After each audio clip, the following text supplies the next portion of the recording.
Tay ano to? Isahan. Pang pasma. Gawin mo tubig ba? Ito po ay dahon ng kamyas.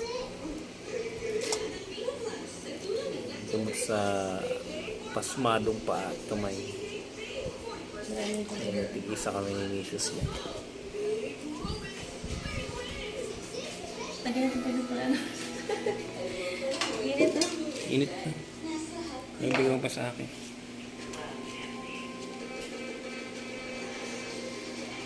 Ayon sa pag-aaral, ito ay mabisa sa mga pasma. Pasmadong kamay at pasmadong paa. Kaya tara, subukan natin. Nilaga to at pinakulo. Ayan, bagong pitas lang to.